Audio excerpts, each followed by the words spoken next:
Hello, this is James Barkell. And it is wonderful to have your company here on the centre court. You are listening to the Coach Doctor podcast. Strikes it beautifully and it's down the middle. In this podcast series, we discuss all things coaching and sports science. Beats one, beats a couple, still going. Each episode will feature prominent coaches on the front line of their sport. Across to Mbappe. As well as some of the world's leading university academics who research what it takes to get the W. All Blacks under big pressure again. If there is an aspect of your coaching that needs some assistance, you can always count on the Coach Doctor to add life to your program. Browning's having a terrific run. The first three to qualify. You betcha! In this week's episode of the Coach Doctor podcast, I speak with Dave Ellis. Dave is a New Zealand-based rugby coach who has had experience coaching with the Blues in Super Rugby, Connaught in the Pro 14 competition, the Bristol Bears in the English Premiership, as well as many other clubs throughout the world. Dave is a coach who loves to share and presents his coaching ideas via webinars on his website, ellisrugby.co.nz, and he's also a coach educator with IRANZ, the International Rugby Academy of New Zealand. Traditionally a skills coach, I talked to Dave about how the skills coach works with the head coach and how we prioritise skill development in a game like rugby. We also discussed some of Dave's exciting left field coaching strategies and how he has adapted ideas from other sports and put them into his own coaching. Thanks for joining us today on the Coach Doctor podcast, Dave. It's exciting to have you on because I've attended some of your coach ed sessions through IRANZ and also downloaded some of your coaching videos off your website, Dave Ellis Rugby, which is a great resource. So first of all, thank you. And the first question that I was going to ask you was just for you to give the listeners a bit of background into your own coaching. I think I can remember back that far. I feel like I've always been coaching really, but I guess in more recent years, I suppose in the last 20 or so, but I started with IRANZ. IRANZ got me into their system in 2000, I think it was, 1990, 2000, 1999, 2000, I think. So since then I was working with them. And then I was lucky enough to go off to Ireland and be with Connaught with Pat Lamb, which was bloody wonderful.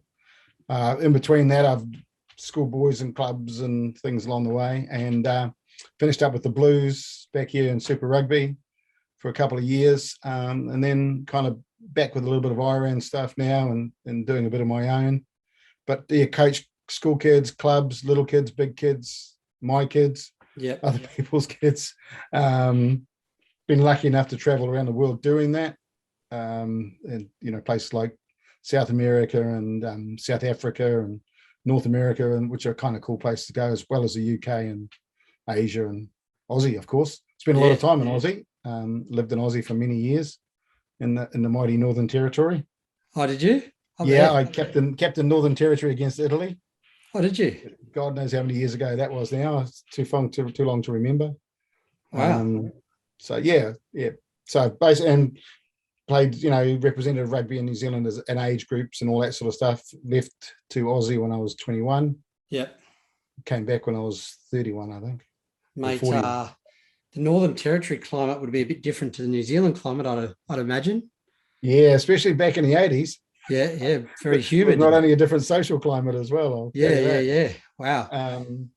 But great, good times, and no regrets. A lot of people kind of said, "Oh, what the heck are you going up there for?" But the people were wonderful, and I made some friendships there that are still real close friendships to this day. Yeah, fantastic. So, it's not always about the glory. Sometimes it's just about the people. Well, it's always about the people. Really. Yeah. No, nice one, Dave. Mate, I just thought I'd get into the rugby side of things, start off with, and it doesn't need to be rugby, but what do you see as the role of a skills coach in any sport, and then also rugby? The role of a skills coach for me is being that guy that puts the detail behind the coach's plan.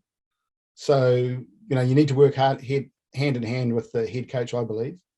But it's just bringing, because they'll have their overall plan, which will have a whole bunch of skill sets involved in it. And I see the role of the skills coach is to bring in those little bits of detail in and taking that time that you can spend with the players that sometimes the head coach can't, because they're looking at big picture stuff. So I see that's the role as a skill coach, and keep challenging the players as well to just get better, really. Yeah, okay. So should we expect that at the elite level, players' skills are already of a standard that they don't need further training or development, or is that Is that being naive thinking that way? And they obviously still need a lot of skills work. Yeah, no, well, if it's naive, then I'm guilty of it, because I must admit, when I've gone into a few environments and I'm thinking, well, these guys should be able to do this or that, and have soon realized that they can't do this or that. And so, yeah, you might have the expectation, and but I think you still need to go in with a plan of going back to square one if you have to, and you just might progress a little bit quickly as it would happen. Like, I had a very skilled backline with one of the teams I worked with, and we couldn't string 5 passes together fluidly under moderate pressure. So yeah, so whilst we expect them to have these things, I said never assume.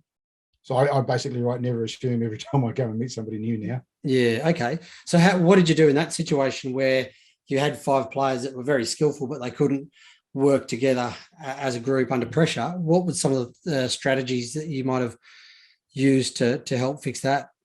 We just broke it right down into simple activities about time and space. It was a catch pass activity, really, challenging a line as you would do in an attacking group. So we just kind of took the pressure off, gave them more time and space, reduced the time and space, brought a few obstacles, but kind of let them get into their rhythm first. I see the mistake that a lot of coaches sometimes make, and I've no doubt done it myself as well, is we tend to jump in and want to overcoach too quick, where even the most rookie of players that I've worked with, if you let them to their own devices, as long as they understand what you're trying to achieve, which is key, often, they'll find their own rhythm eventually. So, like passing waves are the classic. Every coach uses it, and I use them all the time. And it's so easy to want to jump in and correct a passing wave because of timing issues or, technical things with their hands or whatever. But usually the players, they're not doing it on purpose. To drive you nuts. And give them a little bit of time to find their feet, and they usually come right. So I kind of did that in this case here. Maybe spoke a little bit about expectations as well, because they were international level players, you know what I mean? So. Yeah. Thinking specifically about rugby, does a skills coach focus solely on catch pass, or are they involved in all other elements of the game as well, such as the tackle and the breakdown? Yeah, that's a real good question. And when I jumped in for Pat, for example, in Ireland, for me, a skills coach covered everything on the skills side of things, but it comes in with your personnel too. Like, if you might have a defense coach that's real up there with his tackle technique, and because it's a major part of his system. So if they don't know me, for example, and they want to keep it to themselves the way that they do it, which is often the case, then I'd step back and maybe offer something later on. But it's a matter of getting that balance with the coaching personnel as well. It's the same with so for me personally, I believe I should cover most areas. The only areas I would keep away from are the specialist areas, like packing, scrummaging, for example, and line out lifting and bits and pieces. But I might still incorporate parts of that into some of my overall skill group with those particular players too. Dave, you've coached professionally in New Zealand, Australia, Ireland, and the UK, and there tends to be a belief wherever we go that New Zealand players are the most skillful. Do you believe they are the most skillful, and if so, why is that? I think that's a belief around the world, and those days possibly were true back in the day, but I think that gap is definitely narrowing, mainly because I think, I was really impressed with the application that the boys in the UK were putting into their game as getting their skills higher. Like, they really applied themselves. And I think sometimes we're guilty of being targeted or tarnished with that, the Kiwis, you must be good, you know what I mean? So I think, and we don't throw rugby balls around in this country like we used to. Everybody had a rugby ball once. Now everybody's got a basketball or a soccer ball or something else. So it's the same situations in Australia, obviously, too, because of so many sports, Yeah. So I think we're losing a little bit of that edge. The only positive for us, I think, is the introduction of so many Pacific Island guys here who just wonderful guys. They just love to have fun, and so they goof around a lot, but as you can see, they can break games apart, Yeah. So I think the New Zealand whole idea of these wonderful rugby players is something that New Zealand needs to find again. Yeah. Okay, so that was a pretty bad answer to that question. No. It's a good answer, and I think that's, as you said, you've outlined that that's an issue, but it's probably all over the world in terms of growing up, and this would have been the same for you and myself, definitely. Growing up in Sydney, back in the 80s, early 90s, I was out with all the kids in the street. We were playing touch footy on the road. Yeah. Now, I'm just as guilty of this as most other parents. I won't let my kids go and play on the road because it's dangerous. There's too many cars these days. There's a lot more traffic, a lot more things going on. And also, you worry about all these things you hear on the news about kidnappings and all this sort of stuff, and things. Yeah. I think are a lot more dramatic these days in terms of child safety. So you sort of, I don't know, you wrap them in cotton wool a little bit more to look after them, so they don't get as much of that aspect that we had as young kids. So I think that's a big issue, and that's probably worldwide as well. So I agree. I was lucky to be in Argentina 20 years ago, and I remember going to a park and kids kicking soccer balls around, Yeah. And I was blown away. I looked at them. I think, crikey, any one of these kids could play for New Zealand. Their skills were just unreal. Yeah, and that's probably how someone like Lionel Messi learned how to play football, soccer. It was just unreal. And one of the things that I liked is you'd see the rich kids turn up, but they'd still play with the poor kids, because the rich kid had the ball, I guess. Yeah. But the other kids would be kicking shoes around or whatever else, But it was just, I thought it was. And it reminded me of my childhood, I guess, where everybody had a rugby ball. It's a bit different. And the other thing, like I said to you before, of trying to get a bit of time to do a podcast with you, and it means I've got to give the kids iPads and stuff like that. Yeah. And that's another big issue, the time that kids spend on gaming devices and iPads and stuff these days is also, I think, a massive issue. So I try to... I think Mum and Dad would just throw a ball outside and say, off you go. Yeah. I must have driven them nuts. I used to hit a tennis ball along the side of the house probably for about 2 or 3 hours at a go. And they never seemed to get annoyed. Yeah. No, I was the same. Find a bit of wall and play handball with myself for hours on end. Yeah. Anyway, we continue on. So, Dave, one of the things, I guess, you've done a lot of education in the area of skill development with IRANS. You've got your own company or brand, Ellis Rugby now. You're also the sort of bloke who's happy to give up a lot of time for podcasts and emails with blokes like myself. What makes you so generous with your knowledge and so happy to share? Well, sharing is what makes the world go round, isn't it? People have shared with me all the life, and the best coaches in the world I've ever come across will always share. There's no secrets out there. We want to make, if we're as dedicated to the game as we say we are, then the better the game is across the board, the better it is for everybody.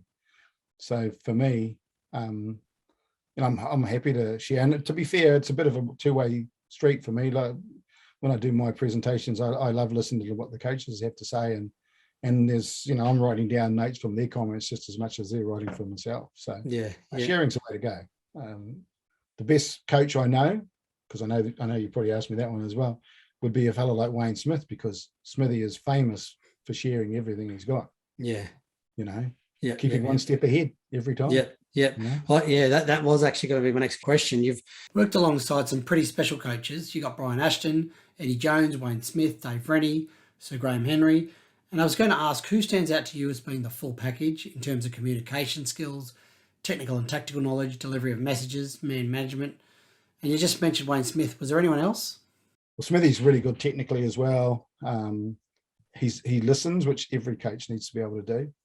Just listen not only to his players, but listen to his staff. Still make an opinion, because at the end of the day, if you're the boss, aren't you? So all of those coaches that you've mentioned, some of them, even to say that I worked alongside him is a bit of a stretch, because I've kind of moved a few cones around with him and told them who the players' names are and that, A guy like Brian Ashton is such a thinker, just an incredible person, Graham Henry, I like Graham's wit, and you talk about Eddie's bloody intensity. Everybody will tell you about Eddie's intensity.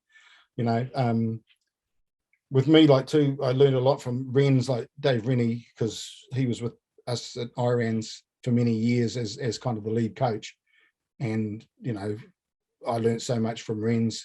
Pat Lam is a very rounded coach, technically well, strategically, he's got his tactics, he knows how he wants to play the game.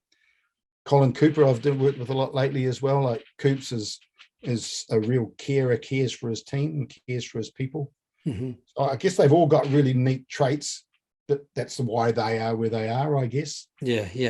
And I think they've all got a little bit of everybody else's trait, a bit of each other's, that to call on every once in a while. Yeah. Because all those names that I've mentioned there, they're all sharers. Yeah. So I think there is a problem in Australian rugby where a lot of coaches don't like to share their ideas because they're often worried someone else might use those ideas to beat their team later on. And it's almost like we keep our ideas in a vault locked away from opposition coaches.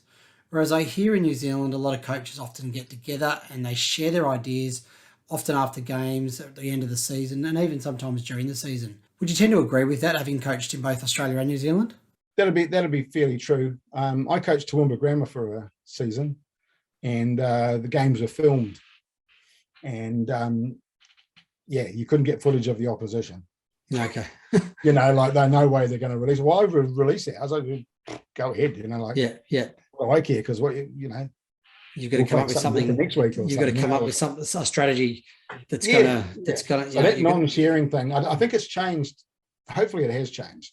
Oh, look, I think it is. I think people have seen the need for a little bit more sharing, and probably not giving away the full package, but we're definitely starting to get better at it. And I know there's a lot more courses going on for like community level coaches where people are getting up and sharing and spending some time talking about, ways they might coach the breakdown or the importance of communication, the importance of building relationships. And so there's definitely a lot of improvements going on there. So we constantly get reminded that this is the way that New Zealanders do it. And we're looking at New Zealand going, well, they've sort of been at this benchmark for a while and we're sort of a little bit below. So maybe we've got to take a couple of leaves out of their books and start to do that ourselves. And that's only going to make rugby as a whole better in Australia at some stage. So, yeah, I think I think in New Zealand we could be falling into a bit of a trap of being too top heavy though. Yep. So our coaching structures down at club level aren't to the level that they have been in the past, for example, because the competition's kind of not that strong and people don't want to commit the time anymore, or there's the world's a little bit different now and everybody has other things they want to do. Yeah, definitely. So, you've got to have that strong base. And I think in Australia, that base has been quite thin for many years, but I think once that broadens up again because there's some bloody wonderful coaches in Aussie. Like I've spoken to some first 15 coaches there and they throw a bunch of stats and figures at me and my head's spinning. I don't know what you're talking about. Yeah. So the quality's there. And I think the UK are doing really well at developing their coaches and building their player base up as well through other competitions that, lead to that pinnacle. Yeah. In New Zealand, we have this and that, and that's kind of it. Do you think with the amount of New Zealand and Australian-born players plying their trade in France and the UK, we're starting to see a bit of a hybrid game developing in the Northern Hemisphere, where we're seeing traditional set-piece part of the game also encompassing 15 players who can move the ball around skillfully. We've got forwards running lines like backs, and we've also got forwards distributing within the back line.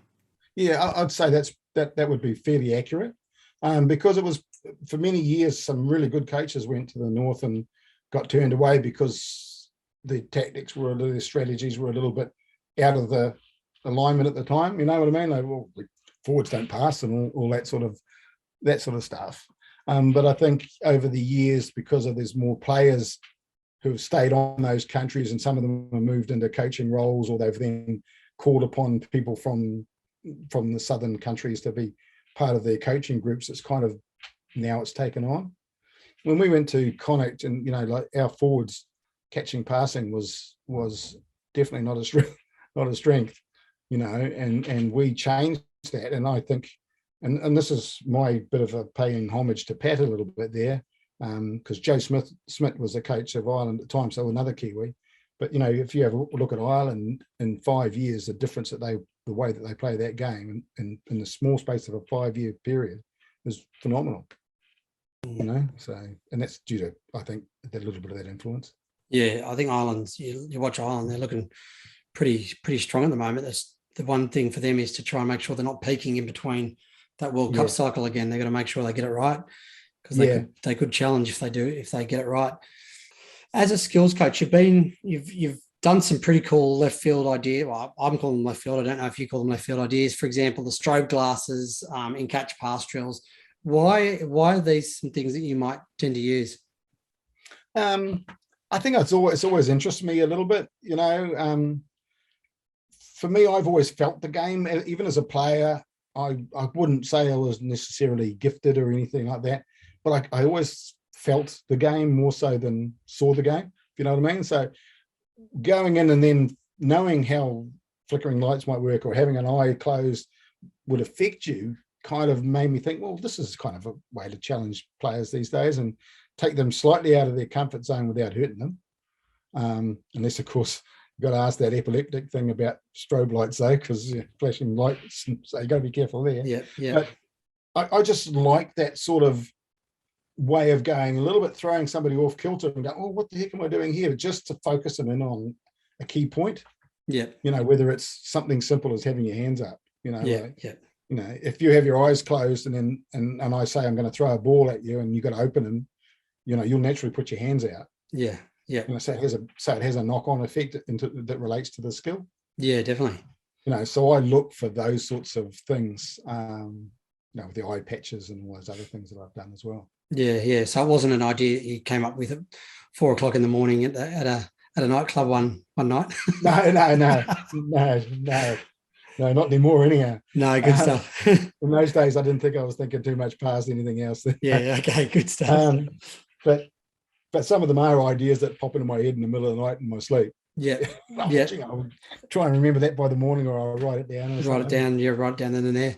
So I've used the eye patch training a lot as well, and a lot of my fellow coaches have given me a bit of stick about it. But I know it's something you've done in the past. Tell me about eye patch training and why you think it's a useful tool. Well, it was a bit of an accident because I used to use it just as a part. Because I was really lucky to meet Cheryl Calder, who's a real famous vision coach. She's right into the real nuts and bolts of it. Yeah, was she the one that worked with Eddie Jones and yep. South Africa? Yeah, okay. Yeah. So Cheryl's world famous. She works with golfers and tennis players and sailors and all sorts. And I like the stuff that she was doing, but I'm not a scientist. I come from Pataru High School, which is a small town in New Zealand. We don't make a lot of geniuses. So it came down to that feel thing again. So it was when we had the eye patch, it was just a bit of a thing to get their vision, turning heads and things like that. But the day it made the most impact was when I had a player that was dropping the ball a lot from one side. Didn't really notice it that he was dropping it only from one side until we sat back and had a look. And then, the whole eye test, where you put your hand up and you look through it and that sort of thing.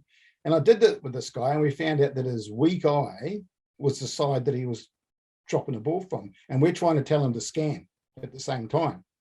So he's scanning with this eye, which is a strong eye, you can see, but the ball's coming from here, and this eye is his weak eye, and he's too scared to turn his head because we're telling him to scan. So we found out that we needed to strengthen that eye up. So then we'd block his scanning eye and try and work on getting his other eye stronger through juggling and things like that. Yeah. Okay. And it actually had an effect. It actually did get better, but we could also tell him, look, mate, on that side, it's okay to turn. It's okay to turn and have a good look, knows what you're doing, as long as because this eye was strong enough to see. Yeah. You could still have that peripheral sort of idea as long as sort of turning his head, identifying, the ball, and then also having that peripheral vision. Yeah, no. Yeah, nice. And then you could work with the players outside him as well to kind of help a little bit. Yeah.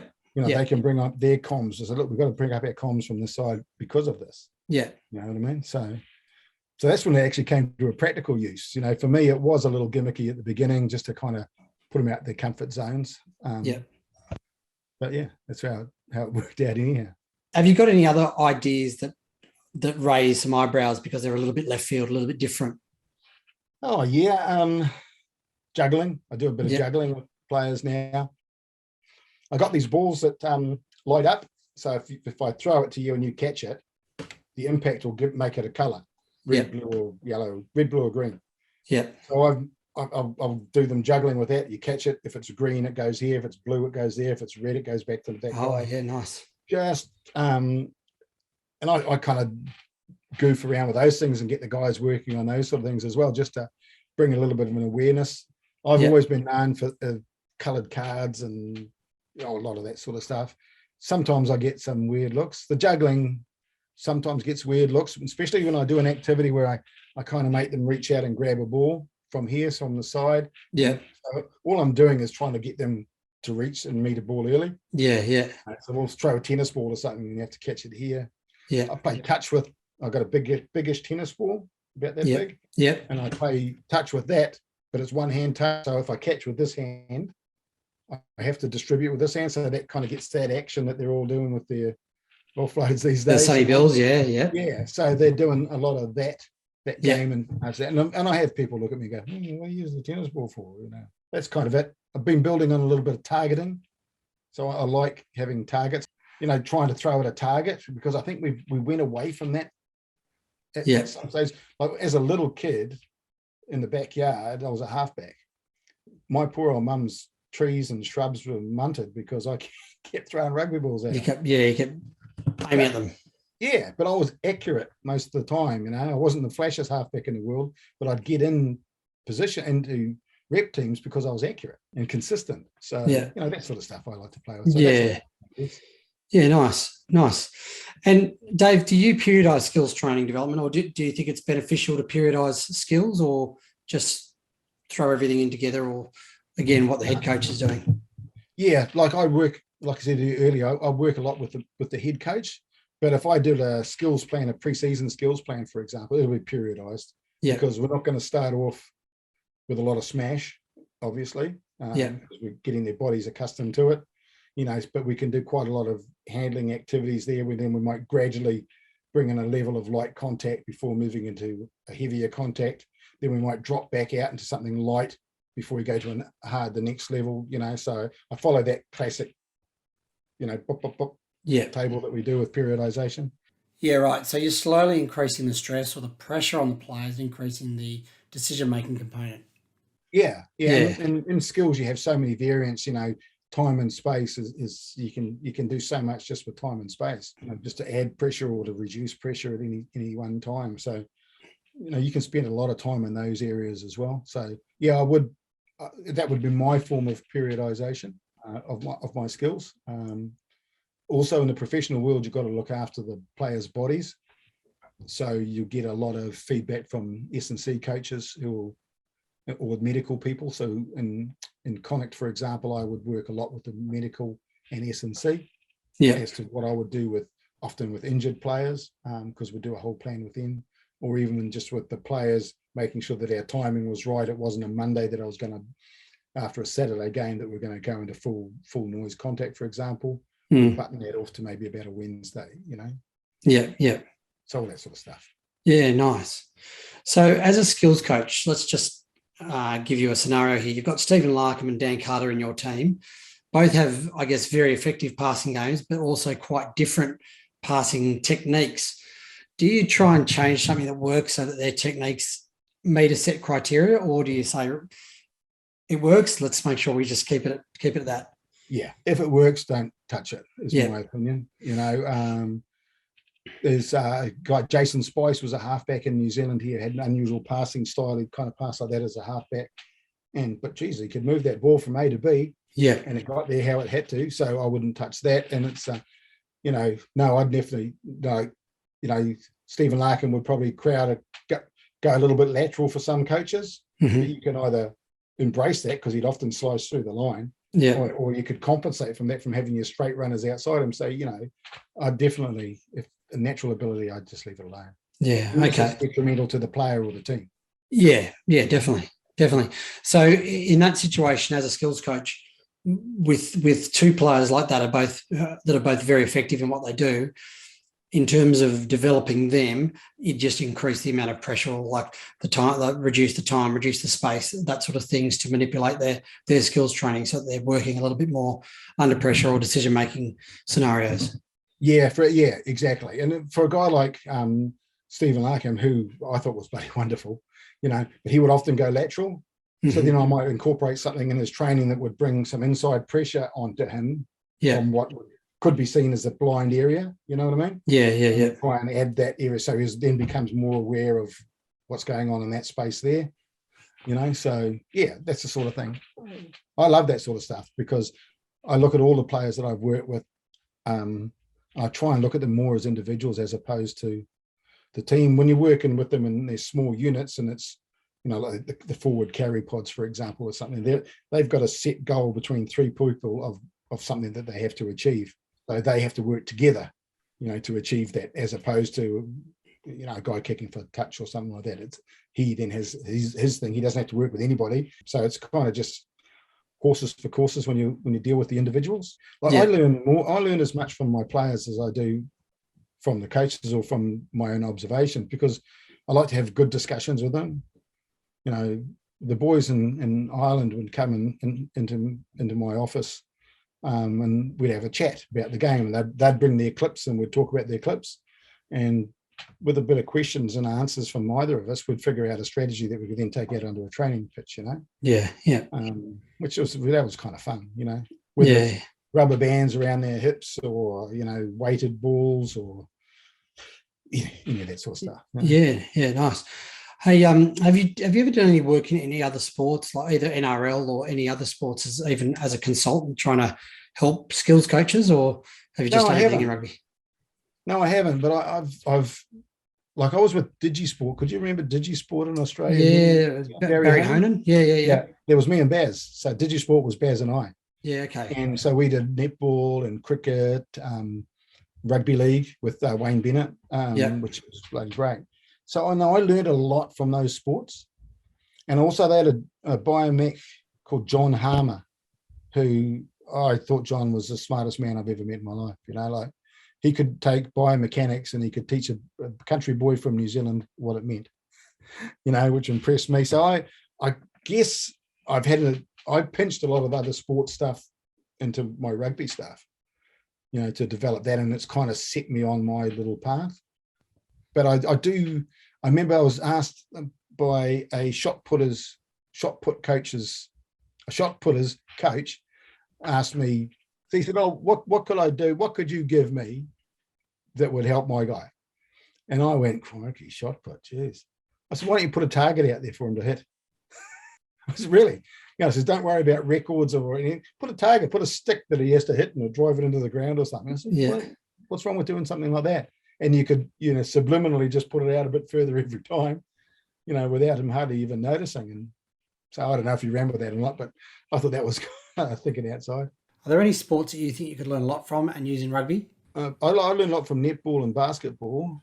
Every sports coach in the world's read John Wooden's books, and I read I interpreted some of the things that he would do, that closed space training that he would use, I coined it over speed training, like when you're in that confined space and you're playing a game, but it's just 10 times quicker than what it really is. And then you open up the space and all of a sudden things seem easy. I pinched that from him. My coloured cards that I used, I first saw netballers using those in Australia. Okay. And then I thought, okay, how can I use them for rugby? And then that set me off on that little tangent. Because that's sort of caught on quite a bit now. The coloured cones or coloured cards is quite popular now. Yeah, well, I pushed it. I'm writing a book on it now, or writing a book. No, let's be real here. I'm writing a pamphlet about them, and about how it is and how it works. And I wrote this bloody 15 years ago, but I've kind of tried to modernize it a little bit and bring a whole lot more activities into it. Yeah. But I build it in as part of a progression, for simple catch pass, but I've used it in other elements of the game, but and a reasoning behind it all and a challenge for it all. And there's bits of it on the Bristol Bears website that I did with the Bears and the rugby site and stuff. So, but I got that from netball. That was what sparked me. And even cricket. I learned a little bit more about analysis watching this was in Queensland, when John Buchanan was the coach. Mm-hmm. and had access to them, and I learned a lot watching his batting coaches and how they were looking at the angles, and because I didn't know much about cricket, to be fair. I'd play it, but I didn't know anything about it. Yeah. But learning that sort of thing, and then I remember standing beside John Harmer one day at a netball training, and we're watching an Australian international shooting goals, and John Harmer standing beside me going, "She'll miss this one. She'll miss this one. She'll get this one." And I'm thinking, how do you know that? And he, talked about angles and all that sort of stuff. And he put it, what I liked about that is he put it in layman's terms, that I could understand, and I guess that's where I've looked from other sports, and I'm still looking, at other sports. I know the All Black coaches often go away on sabbaticals to NRL and over to NFL in the States and NBAs and work with their coaches and learn from them. I think it's bloody wonderful, Yeah, I really enjoy, I guess, learning from other sports. And again, probably basketball is a big one for me, looking at, rebounding and the correlation or the similarities between rebounding and catching the ball off a kickoff and some of those sorts of things I think are good. And the hand-eye coordination that's required in cricket is really, really, totally. Helpful for rugby players that can improve that hand-eye coordination. So I think there's plenty of things to learn from other sports. And at first you might look at it and think, how can you adapt it or how can you utilize it? But then, if you sort of think a little bit deeper, and as you said, you sort of might lie in bed at midnight or 2:00 in the morning. That's it. You come up with it, and then you've got to either remember it or write it down straight away. So it's very, very much like that. Mike Cron's quite well documented now as using ballet for lifting techniques. He learned that from ballet. Really? Right. Chrono's right out there. He's lucky because he has access to all these people in these sports because, of his reputation and everything like that. It's easy to open a few doors. So, brilliant to listen to him. I've heard, I don't know if it was him, but talking about rowing using the eight forwards in the scrum. I'm pretty sure it was. And then you get some work on rowing machines or practice rowing, and they've got to get their timing right. And then, being able to develop that into rugby. So, it's amazing. If you think about some of these things, you can really go left field, but start to apply some pretty good principles to improve your players in certain areas of the game. So, it's exciting. Going into some of the theory, do you believe that drills or games are best suited for skill development? Both. I think a well-constructed drill that helps you focus in on a point, whether it's footwork, whether it's ball presentation, whether it's the pass, whether it's the tackle and how you use your feet or whatever, I think they're highly beneficial. And then I think the games, that randomized environment, then actually helps you then take that and implement it in closer to a real world situation, I guess, because you don't have that perfect balance. You don't have that perfect catch. You don't have those imperfections are kind of brought in there to kind of help test you. So I think you need to have the games. I think the games are great for decision-making and vision. And especially if you construct the games really well, and you bring in some parameters that will challenge them in these areas. I think that stuff's just wonderful. So I'm an advocate of both, long as there's a reason for them. Yeah. And I found when Barry Hone and we brought out Digi Rugby, we had 326 rugby drills or something like it. And I said to Baz at the time, and he agreed, like, our concern was that people would just take them out of the box. It's just like, you buy your TV, you put it on, like, go, so they wouldn't challenge it. And I was always saying, look, here is a structure to start with. Whatever you do something wonderful with it. Don't just leave it in its raw form. So and that's how I see a drill. That drill always has to have a reason for doing it, so what that reason is, and then how does it fit into what you're trying to achieve further down the track. Yeah, and you might go more the simplified for the younger, the younger junior players or the athletes, and then more constraints and more game specific stuff as they get older or more developed. Yeah. Yeah, totally. So you've seen a lot of top rugby players in your time. Is the 10,000 hour rule one that you'd agree with? For example, spending more time practicing repetitions, the better you get, or are some athletes just more talented than others?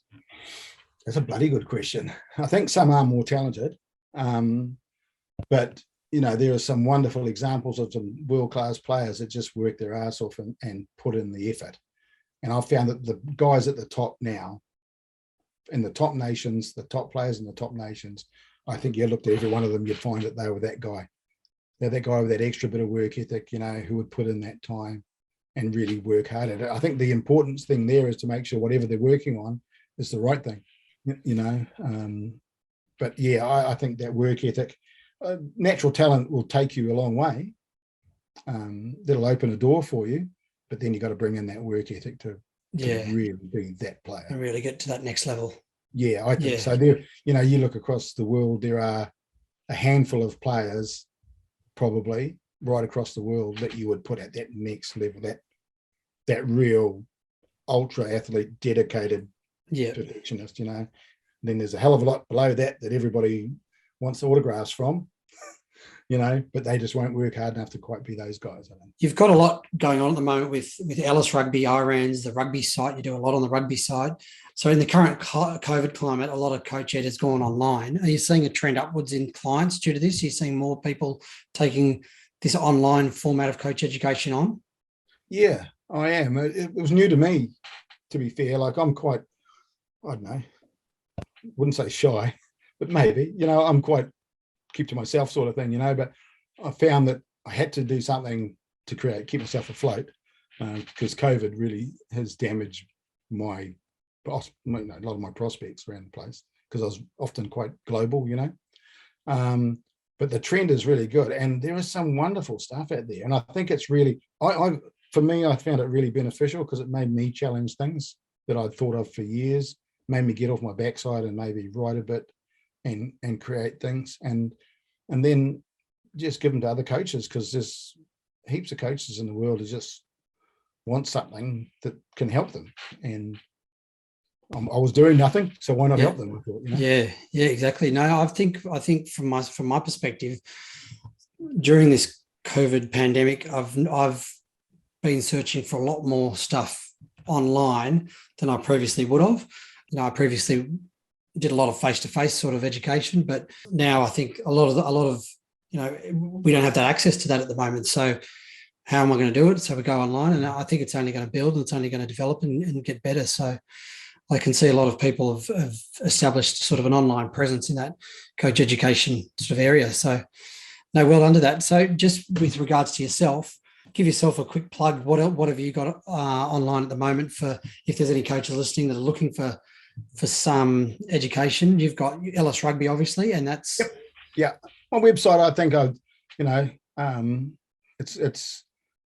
it's got pretty easy, I think, standard information on it from a decent level, from beginners to a reasonable level. I think we'll get stuff out of it that benefits them. So I'm happy with what I've got on my website. To be honest, my wife keeps pushing me to do more drills and stuff out there because there's a lot of demand for it. Yeah, I'm happy to do that. But my reluctance is I want drills that actually help the coach as opposed to just show them a pretty picture. I want to put a bit more detail in. Not A goes to B, goes to C, and then throws back to B. I'd like to be a bit deeper than that. And it's hard, I think, as a product to sell a messy sort of, randomized sort of environment as a package. This is here we're trying to work on, I don't know, scanning in defense or something, or scanning in attack, and then you've just got players running around all over the place, and it looks really messy. It's like, hang on a minute, how are we developing that? And a lot of people want that nice, pretty, as you said, pretty picture of.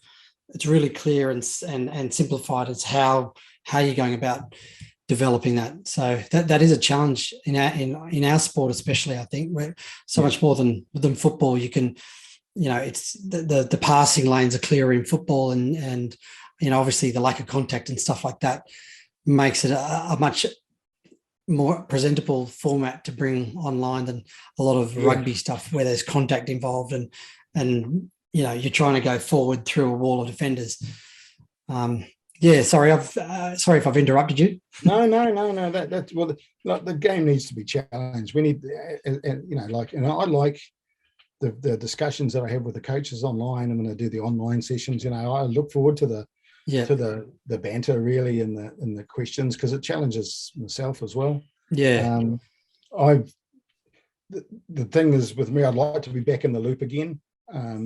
So I'd like to have another pro gig before I fully retire. Yeah. I guess, just with people but for me it's always, and I'd give this advice to any coach, it's the people you work with is the important thing. Yeah.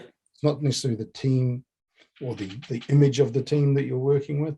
It's the people in it. Like for me, I don't know if I'd do well with a bad head coach. I'd like to work with a head coach that's forward thinking and open to new ideas and stuff like that. Yeah. I thought about head coaching myself, but I don't know. Sometimes I get too focused on those little details that I head coach my club here, and that's fun enough, drawing out the plan. Yeah. So I think the online thing has really helped a lot of other people as well. It's given, there's a lot of, I hate to say it, but there is a lot of rubbish out there as well. You can pretty much put I can get up, or my next door neighbour can get up and do whatever they want and put it online and sell it, and if people buy it, It's sort of, there's nothing to regulate it really, is there? No, and that's why I keep my stuff cheap. That's why I don't charge big money for it, because most coaches don't have a quid. In New Zealand here in particular, a lot of club coaches are not going to get any money from the club to buy a resource. And all those years ago when I was with Digi Rugby, we charged a lot of money for the Digi Rugby package, $300 I think it was, and more of them would have got pirated than ever got sold. If people pirate my stuff, I can't stop them, but I'm thinking that if it's that cheap, they're not going to bother. They'll just say they'll go download it. $15, or $12. So you have your videos, but you also do coaching webinars as well through your website, don't you? Yeah. And then I then produce the videos from that as well. Yeah. So, yeah. So outside of Ellis Rugby and IRANS, what else have you got happening? You mentioned you might be heading overseas soon, COVID permitting. I'm supposed to be going to the United States in 2 weeks' time, but fingers crossed. Well, getting back into New Zealand is my problem. Oh, well. Leaving New Zealand, fine. Getting back, not so easy. Well, you're welcome in Australia these days. You can get back into Australia easily enough with a New Zealand passport. And well, there you go. That might be my option. Come and do some coaching down here. That might be my option. So I'm supposed to be going there for 3 months. Okay. And what are you doing? What are you supposed to be doing there? Working with some school kids. Yeah. Nice. So I guess maybe that's where it's kind of steering me a bit these days, even though I have that desire to be at the top of the tree again. I think working in these environments are bloody great as well. Some really good people in the world, and I've learned that on during these webinars. Some of the coaches are really smart people and really dedicated to their teams and their kids. I think sometimes their teams need to know that, how much work they actually put in. Yeah, because there's a lot of work that goes on behind the scenes. It's not just the 1.5 hours or 2 hours that you turn up on the Tuesday afternoon. There's a lot more time going into it. I think the professional model is out there a lot. So a lot of people kind of have an idea what the professional model is, and they're trying to replicate it at club level. Yeah. But, in Ireland, and the same with the Blues, it's a 7 days a week job. You're working 7 days a week, and you're working long hours. It's not all in front of the TV waving to the crowd, and it's not all the glitz and the glamour of that. You spend a lot of time staring at screens, meetings, and planning field sessions that are meaningful. And relate to who you're playing next week. So there's so much into it, and I feel for the club coach who sees that as what they want to be, but then there's no way they can replicate that at club level and have a full-time job at the same time. So what's next for Dave Ellis? Are you keen to get back into professional rugby, either Super Rugby or whatever it might be? Yeah, I would with the good people, with the good people, because a terrible environment is a terrible thing. Every day is a trade. Just we've all had jobs that we've never really liked. So, as soon as it becomes a job and the luster goes out, and I think I was guilty of that. Like, I went back to back from Ireland to the Blues without a break. So I left Ireland probably 3/4 of the way through their season, straight into a Blues preseason. And I reckon I was just worn out. I was worn out and probably didn't really give the Blues my full armory.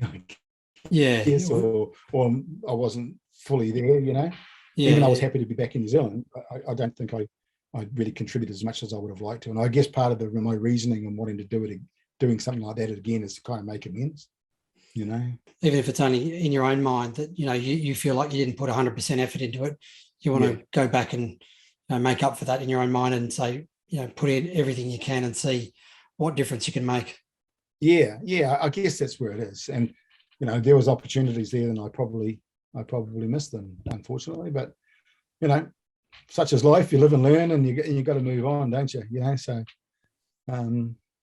what's next for me would be something along those lines would be nice. If not, just enough to keep my business ticking along and keep my wife having faith in me that this rugby life is one that I've lived my entire life. And, I've done nothing else for 60 years, pretty much 50 years.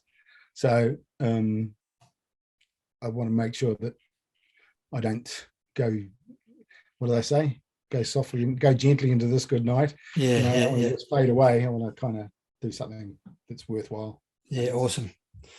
All right, Dave. Well, I've taken up about an hour of your time, so I'll let you go. I know you've probably got plenty of other things to be doing other than talking to me, but mate, I enjoyed it, James. I really did. I have as well. It's always, I love learning off guys like yourself and, talking to people and coaches from around the world. It's, there's always a lot of things for me to learn and hopefully that people that do listen to this, if, they learn a couple of things too. I think that it's a good thing to have done. So mate, I really, really appreciate it. My pleasure. Best of luck if you do end up in the States. Best of luck. And, I hope it's all goes well and goes to plan and there's no more COVID issues that sort of disrupt anything over there or getting back home. We're running rampant at the moment, so we're in trouble.